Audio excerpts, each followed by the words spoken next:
Hello, everybody. I'm psyched for this interview. I have to say, and I've been psyched for this interview because I've been listening to Freya's music just beforehand, which is always good to kind of get into the. I don't want to say get into the groove because that sounds so at 1980s, 1990s, or whatever.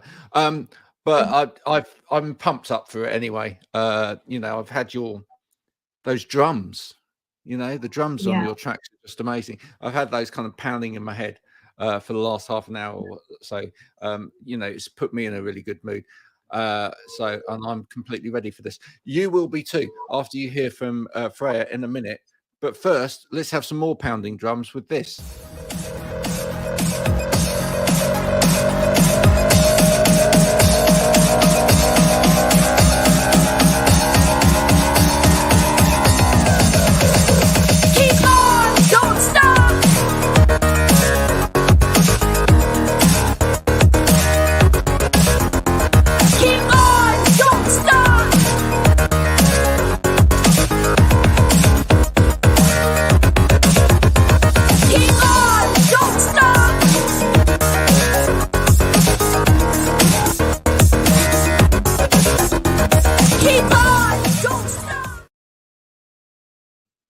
Freya, thank you so much for joining me today.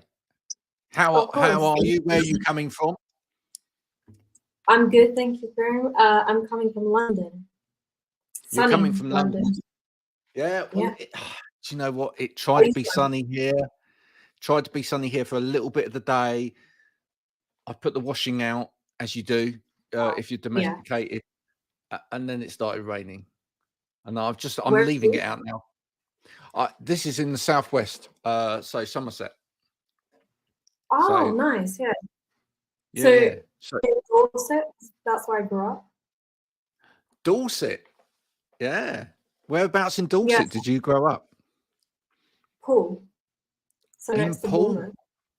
Yeah. I was there at the weekend when the weather was just like glorious, so it was lovely. That's so lovely.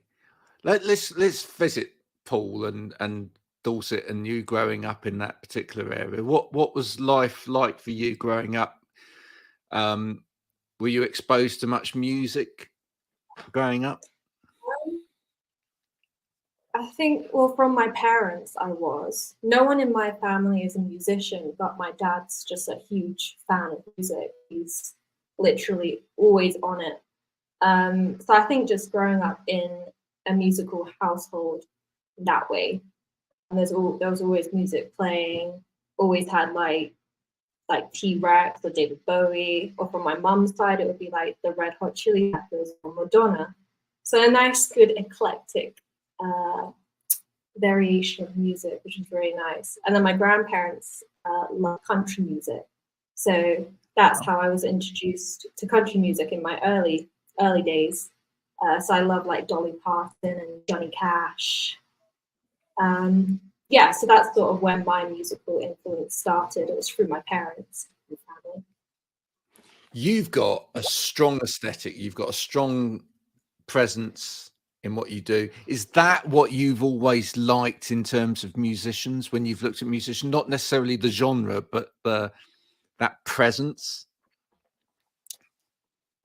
Like, to be honest, I think so, because whether this is like unconscious, but I've always sort of been driven towards like a strong presence, like whether that's, like Nick Cave, so I don't know, like Cher.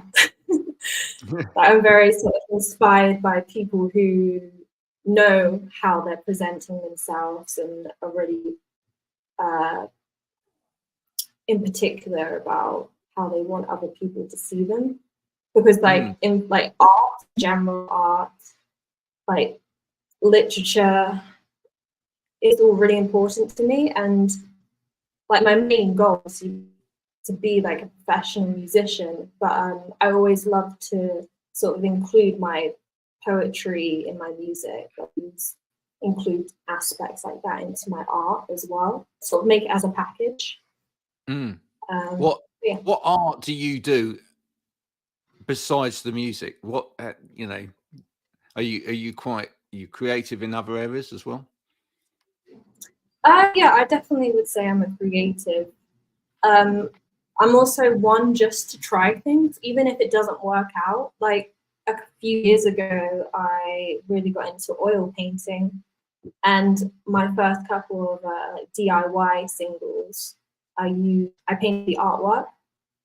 I was really inspired by the artist Jean-Michel Basquiat. It's very sort of abstract art.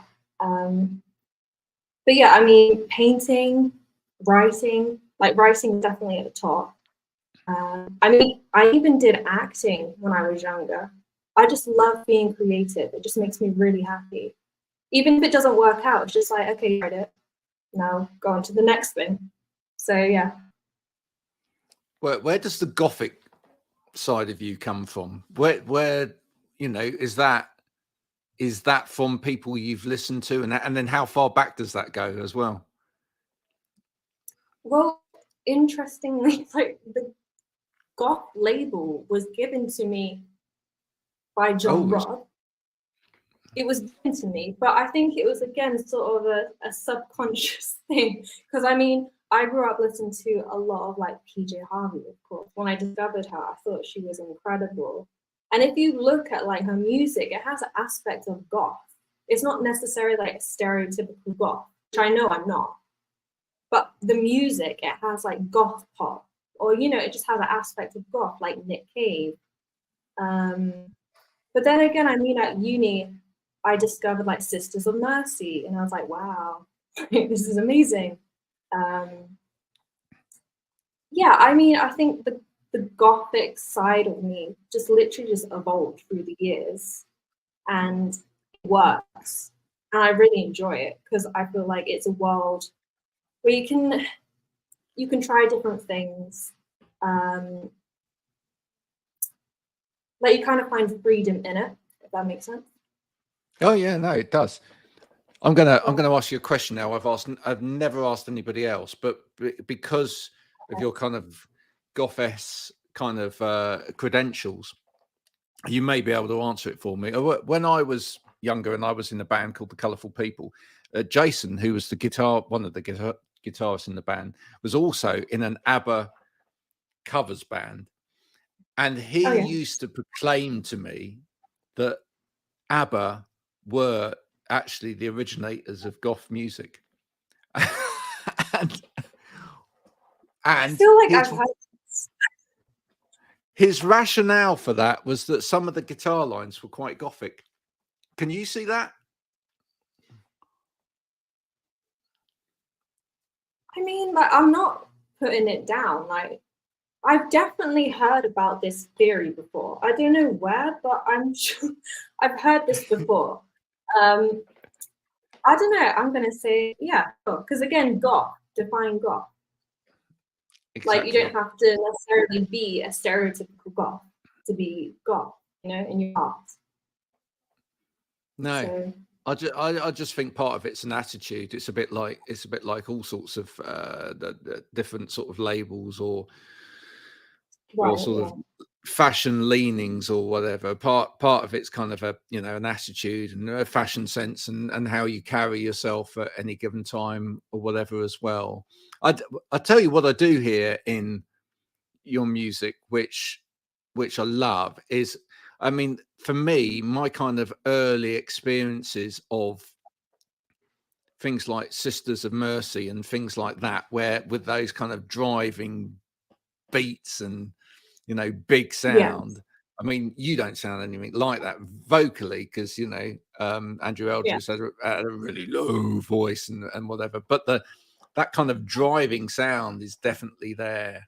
Do you love all of that? You love the fact that you've got this kind of very visceral excitement going on in the music itself. Kind of makes you want to yeah, definitely. And yeah, when you mentioned about the drums, like drums have always been a huge part, like when it comes to creating them. Because when I write a song, I don't know how, but I always write to drums. I don't know how. I feel like I just hear the melody or something. But it's so easy for me to just write to a drum beat. But also I love like tom-based drums. So I call it tribal drums, like, you know, like George of the Jungle. I don't know why, but I just love that. I just love something which sounds quite almost ceremonial, sort of like a ritual kind of, like people are like fixated. They're just like, you know, I find that like really interesting. So yeah. And I feel like we really had that at one point in music, and then I think we've kind of almost strayed away from it. But I kind of love that, and you know, Yeah. You think of people like Adam and the Ants, for example, as well. That kind of and it's great. There's a real kind of passionate undertone to that, which makes you want to, as I say, makes you want to dance and etc., but also kind of stirs you into action. Are you wanting to stir people into action? Do you think, like, you know, there's been too much kind of passiveness in society? Passiveness. Not too sure. If I want to join people, yeah, I don't know. I don't know. I don't know. Just what sort of? I think lyrically, with the type of drums that I have on my songs, it just sort of works my lyrics, because my lyrics are like, there was a stage where they were kind of a bit religious, and it just complemented it. It just works. I have a song called "To the Heavens and All Its Work," and it really is like drum based, that song. Yeah. Well, that in itself is quite interesting. I mean, because actually, if you talk about spirituality, etc., that you know, there's a lot of people these days that are kind of quite passive, certainly passive about religion, if not passive about anything spiritual. Right. But that's what I meant really was, are you trying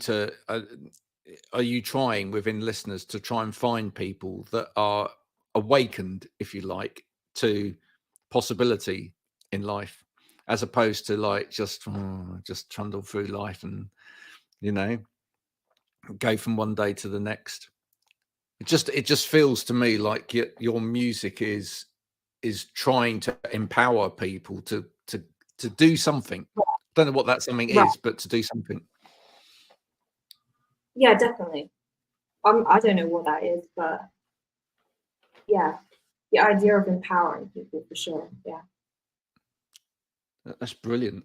I mean, now also I've got to you know, absolutely say something about your hair, because that is immaculate. How on earth do you get? I mean, people say that my hair is kind of immaculate, but in a completely different way, and that's because of the amount of gel that's in it. Right, but your hair, that cut is absolutely amazing. I mean, how long does that take to get right on the day-to-day basis? I mean, with my fringe, I usually cut my own fringe, just because, you know, someone else does it, then it's sort of out of your hands. Whereas if I mess it up, I'm just like, well done. So, but I mean, to be honest, like, in terms of my hairstyle, I've just been doing it myself, really. I just love, again, just being creative, and just, if I cut it too short, then it's just, okay, I cut it too short, I'm not going to do that again. But no, again, like with image, I really enjoy sort of crafting a good, strong image. I just love, I'm a huge person like on like visuals and creating an aesthetic which goes along with the music, because it helps like create, you know, your world for other people. Is it all you now, or do you have a team around you? Are there other people that kind of are helping you along the way with all of this? So yeah, I have my backing band, because when I first started, obviously it was just me, and then I worked with another drummer, so I was just like a two-piece, which I really liked. But then as the years went on, I was just like, I really create a bigger sound. I really like a big wall of sound.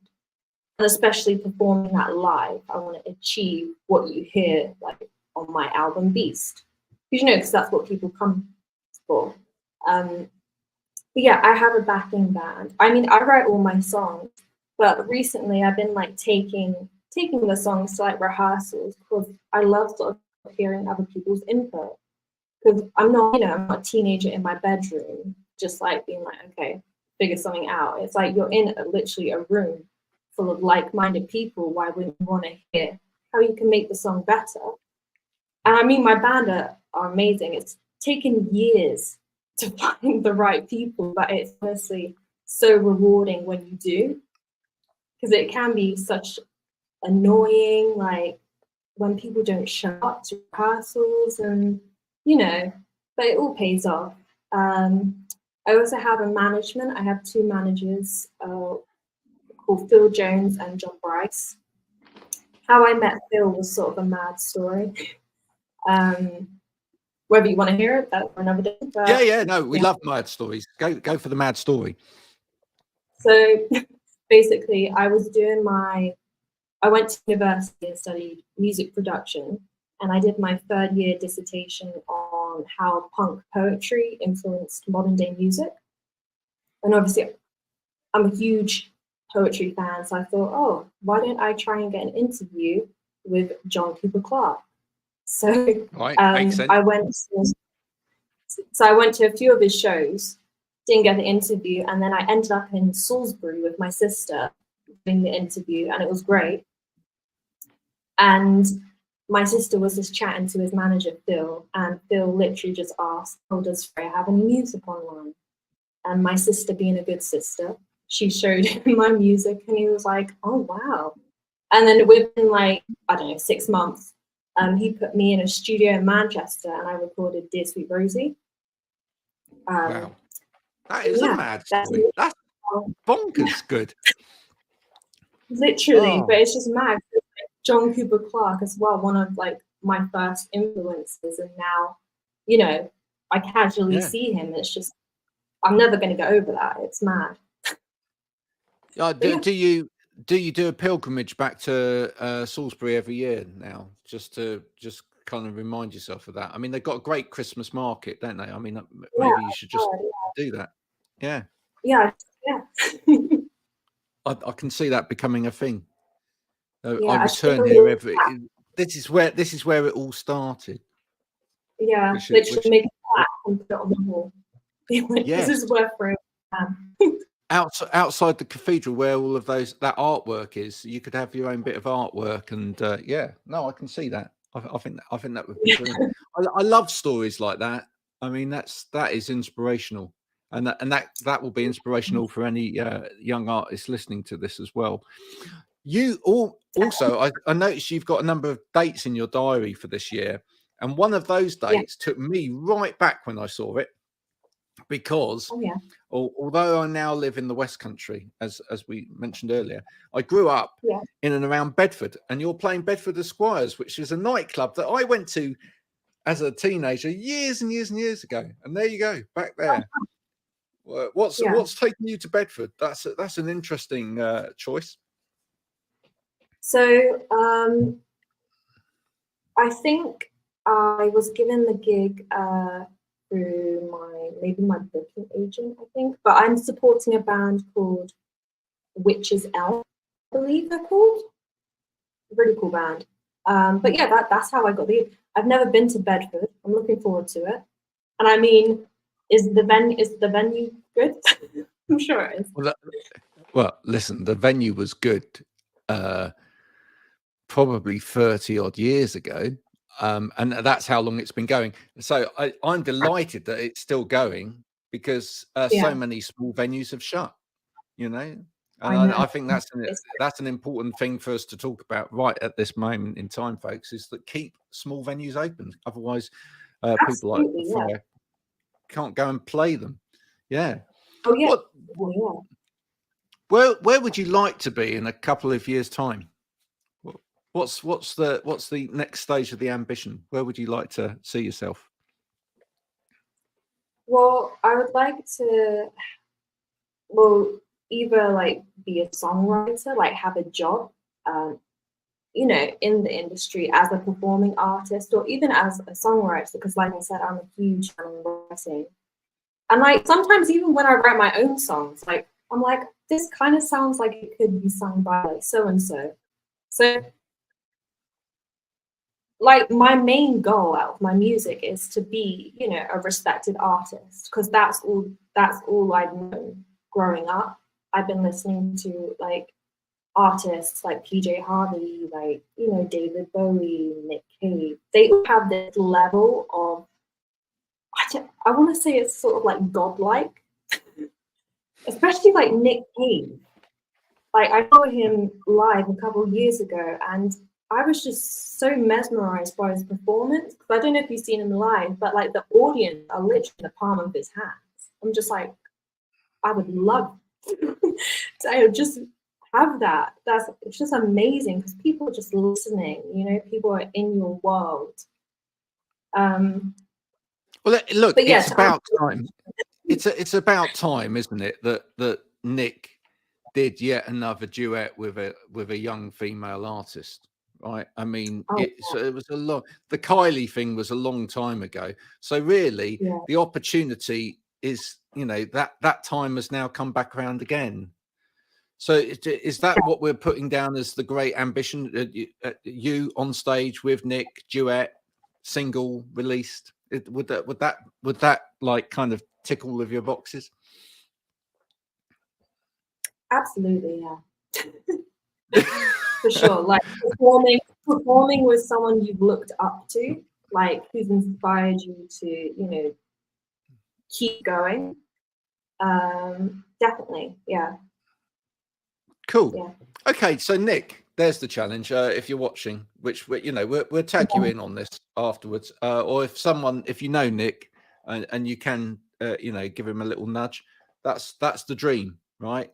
Freya would love to be your next Kylie.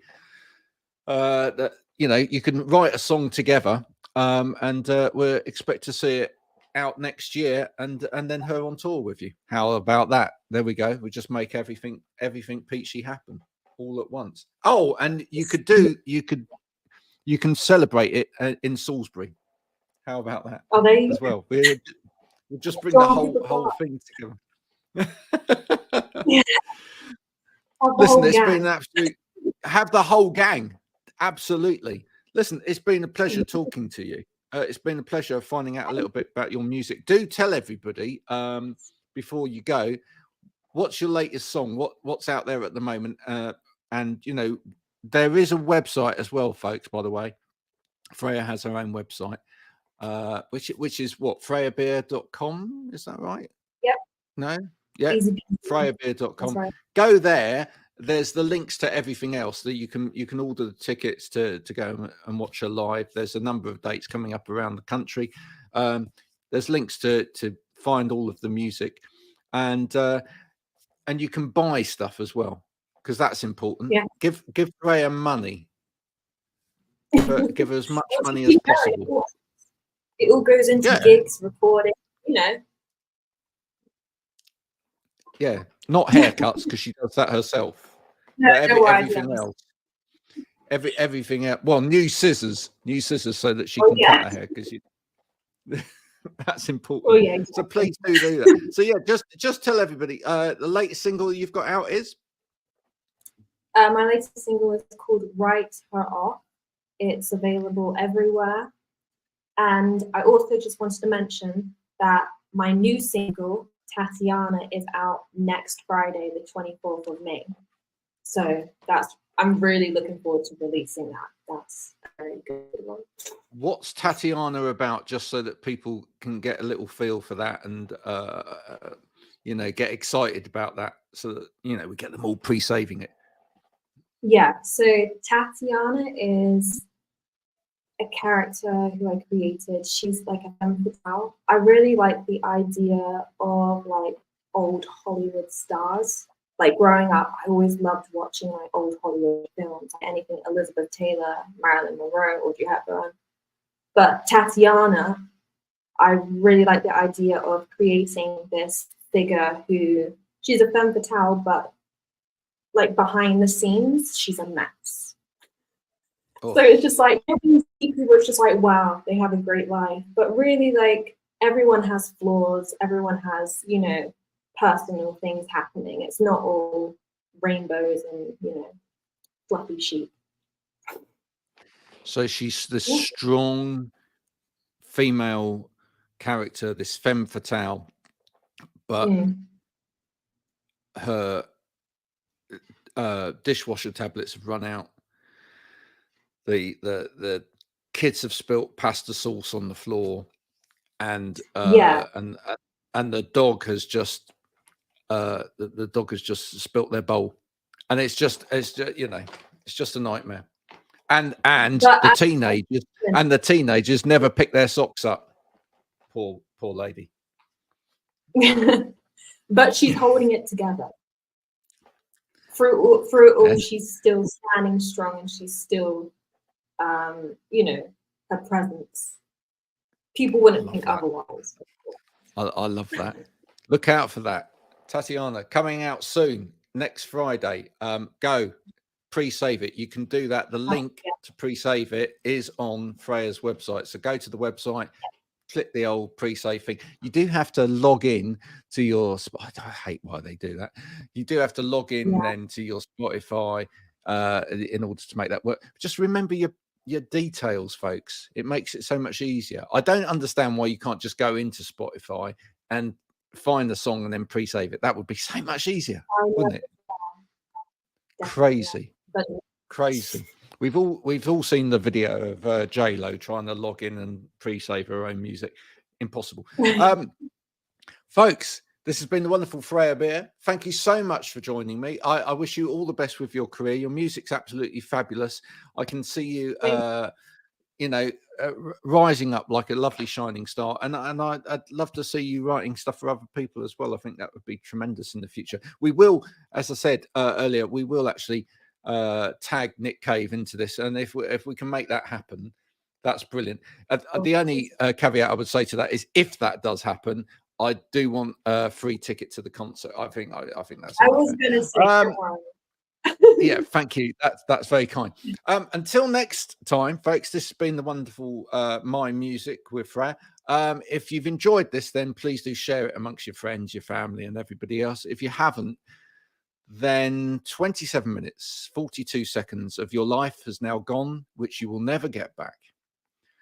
I can only but apologize, but you can just rest in the knowledge that actually you weren't going to be doing anything any better than listening to this anyway. So it was just palliative care for you.